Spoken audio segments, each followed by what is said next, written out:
నమస్తే, welcome to Andhraprabha. నేను విద్య.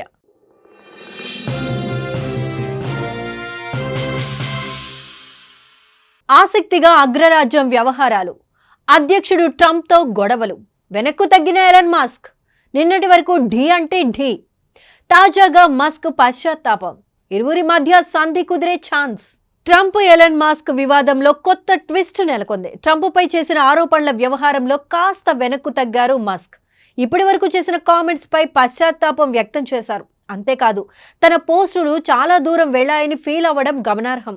America అధ్యక్షుడు డొనాల్డ్ ట్రంప్, ప్రపంచ కుబేరుడు ఎలన్ మస్క్ మధ్య వివాదం ఇటీవల తీవ్ర రూపం దాల్చిన సంగతి తెలిసిందే.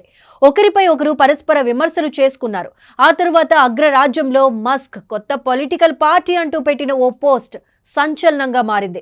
దీంతో మస్క్ కొత్త రాజకీయ పార్టీ పెట్టబోతున్నారన్న చర్చ జోరుగా సాగింది. అయితే ఈ వ్యవహారంలో తాజాగా మరో బిగ్ ట్విస్ట్ చోటు చేసుకుంది. అదేంటంటే, ట్రంప్పై చేసిన ఆరోపణలపై మస్క్ పశ్చాత్తాపం చెందారు. తను పెట్టిన పోస్టులు చాలా దూరం వెళ్లాయని, అందుకు విచారం వ్యక్తం చేస్తున్నట్లు తెలిపారు. కాగా ఎలన్ మస్క్ మాటలను బట్టి ఆయన ఈ వ్యవహారంలో కాస్త వెనక్కు తగ్గారని తెలుస్తోంది. దీంతో వీరిద్దరి మధ్య సంధి కుదిరే అవకాశాలు కనిపిస్తున్నాయి.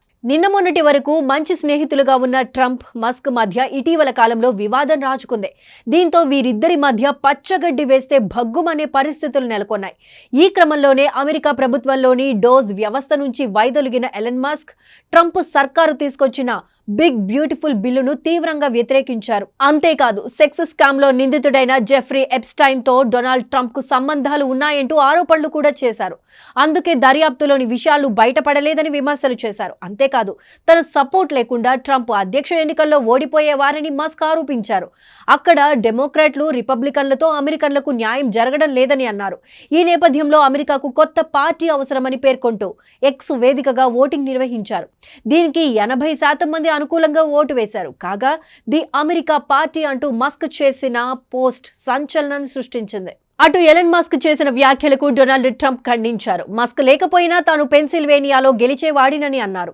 అలాగే మస్క్ వ్యాపారాలకు ఉపయోగపడే ప్రభుత్వ కాంట్రాక్టుకు, రాయితీలకు కోత విధిస్తానంటూ వార్నింగ్ ఇచ్చారు. ఆ తరువాత ట్రంప్ ను విమర్శిస్తూ మస్క్ చేసిన పోస్టులపై తీవ్ర విమర్శలు రావడంతో వాటిని తొలగించారు. ఇప్పుడేమో ట్రంప్ పై చేసిన పోస్టులకు పశ్చాత్తాప పడుతున్నానని చెప్పడం ప్రాధాన్యత సంతరించుకుంది. కొత్త పార్టీ పెడతారని అందరూ భావిస్తున్న ఈ టైంలో మస్క్ తన అభిప్రాయాన్ని మార్చుకున్నారు. అంతేకాదు, ఇప్పుడు అమెరికా అధ్యక్షుడు ట్రంప్ తో కాంప్రమైజ్ కు రెడీ అంటున్నారు ఎలన్ మస్క్. అయితే దీనిపై ట్రంప్ ఏ విధంగా రియాక్ట్ అవుతారన్నది వేచి చూడాల్సి ఉంది.